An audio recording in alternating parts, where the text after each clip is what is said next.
ಇಷ್ಟೇ ಆಗ್ಲಿಂದ ನಿಮ್ ಉತ್ತರ ಏನು? Link document state centre. ಎಲ್ಲಿಂದ ಉತ್ಪಾದನೆ ಮಾಡ್ತಾ ಇದ್ದೀರಾ? ವರ್ಷ 92,000 ಜನ ಅನಕ್ಷರಸ್ಥರನ್ನ ಮ್ಯಾನುಫ್ಯಾಕ್ಚರ್ ಮಾಡ್ತೀರಾ. 18 ಲಕ್ಷ ಇರೋ ಪಾಪ್ಯುಲೇಷನ್, 77% ಲಿಟ್ರಸಿ, 23% ಇಲ್ಲಿಟ್ರೇಟ್ ಅಂತ ಹೇಳಿದ್ರೆ ಸಿಗೋದೇ ನಿಮ್ಗೆ ಟೋಟಲ್ 3 ಲಕ್ಷ 3.5 ಲಕ್ಷ ಜನ.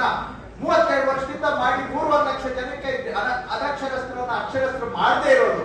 ವರ್ಷಕ್ಕೆ 92,000 ಮಾಡ್ತೀರಾ ಅಂತ ಹೇಳಿದ್ರೆ ಸರ್, ವರ್ಷಕ್ಕೆ 92,000 ಅಲ್ಲ ಸರ್, ಕೊಟ್ಟಿರೋ ಲೆಕ್ಕ ಅದು. ಈ ವರ್ಷದ ಸರ್ ಅದು. ಈ ವರ್ಷ ಸೆಂಟ್ರಲ್ ಗವರ್ಮೆಂಟ್ ಸ್ಕೀಮು ಈ ವರ್ಷ ಬಂದಿರೋದು ಸರ್.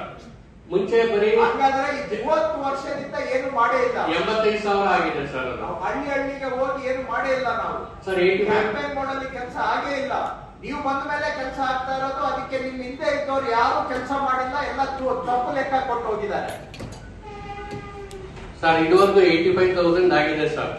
30 ವರ್ಷದಲ್ಲಿ 85,000, ಒಂದೇ ವರ್ಷದಲ್ಲಿ 92,000 ಸರ್. ಅದು ಟಾರ್ಗೆಟ್ ಕೊಟ್ಟಿದೆ ಸರ್, ಅದು ಅಷ್ಟಿಲ್ಲ ಸರ್. ಅದು ಸರ್ವೆ ಮಾಡಿಸಿದಾಗ ಬರೀ 24,000 ಸಿಕ್ಕಿದೆ ಸರ್. ಅದರಲ್ಲಿ ಟಾರ್ಗೆಟ್ ನೀವು ಕೊಟ್ಟಿರೋದು ಅದೇ ಸರ್. 75,000 ಟಾರ್ಗೆಟ್ ಕೊಟ್ಟಿದ್ರು ಸೆಂಟ್ರಲ್ ಗವರ್ಮೆಂಟ್. ಅದ್ರಲ್ಲಿ 24,938 ಅಷ್ಟೇ ಸಿಕ್ಕಿದೆ ಸರ್. ಅದು ದುಡ್ಡು ಇನ್ನೂ ಬಂದಿಲ್ಲ ಸರ್. ಅದು ಕಾರ್ಯಕ್ರಮ ಶುರುವಾಗಿಲ್ಲ. ಇನ್ನು ಎಷ್ಟು ವರ್ಷ ಇದನ್ನ ಮಾಡಬೇಕು ಅಂತಿದೆ? ಸರ್, 24 ವರ್ಷ ಆಯ್ತು ಈ ಕಾರ್ಯಕ್ರಮ ಶುರುವಾಗಿ. ಅನಕ್ಷರಸ್ಥರನ್ನ ಅಕ್ಷರಸ್ಥರನ್ನಾಗಿ ಮಾಡೋದು ಶುರುವಾಗಿ. ಇನ್ನ ಎಷ್ಟು ವರ್ಷ ಮಾಡ್ತೀರಾ ಸರ್? 27 ಟಾರ್ಗೆಟ್ ಇಟ್ಕೊಂಡಿದೆ ಸರ್ ಸೆಂಟ್ರಲ್ ಗವರ್ಮೆಂಟ್. 2020